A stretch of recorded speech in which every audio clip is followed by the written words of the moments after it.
Tonight we follow Henry IV from victory to vulnerability, from the triumph at Langensalza to the long, cold climb toward Canossa. A king who crushed rebellion now finds himself crushed by excommunication. Such is the symmetry of history. Henry's victory over the Saxons in 1075 should have secured his reign. Instead, it unsettled the princes. A king who wins too well is a king to be watched, and, if possible, weakened.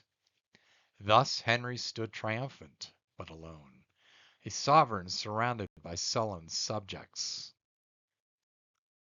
Meanwhile, in Rome, Pope Gregory VII pursued his program of reform with the zeal of a man convinced of divine mandate. He sought to free the church from secular influence, especially from kings who appointed bishops as if they were household officers. Henry, naturally, disagreed. Kings rarely surrender power voluntarily. In 1076, Henry summoned a synod at Worms, where his loyal bishops declared Gregory deposed. This was bold, brash, and breathtakingly unwise. Gregory responded with excommunication, a spiritual sword sharper than any Henry has faced.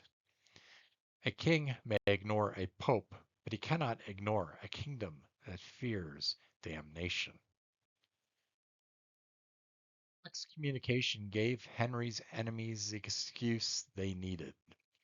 The princes met at Trebur and demanded that Henry reconcile with the Pope or lose his crown. They even invited Gregory to Germany to judge the king. One imagines Henry's reaction was unprintable. And so, in the bitter winter of 1076 to 1077, Henry set out across the Alps with his wife Bertha and their young son. Snow, ice, and political desperation make a miserable combination. Chroniclers describe the journey as arduous. I suspect that is an understatement. Gregory had taken refuge with Matilda of Tuscany, whose loyalty to the papacy was as fierce as her fortresses were formidable. Canossa, perched high in the Apennines, became the stage for one of the most famous scenes in medieval history. A king at the gate, a pope in the tower, and a countess in between. A political triangle if ever there was one.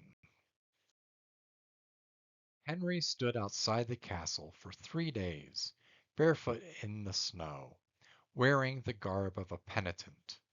Whether this was sincere repentance or strategic humiliation is a matter for theologians. What matters is that Gregory relented. A pope may forgive, but he never forgets. Henry received absolution, but not restoration. The princes still doubted him. Gregory still distrusted him. And Henry still desired to rule without interference. Canossa ended a crisis, but it did not end the conflict. Even after Canossa, the German princes elected Rudolf of Rheinfelden as anti-king.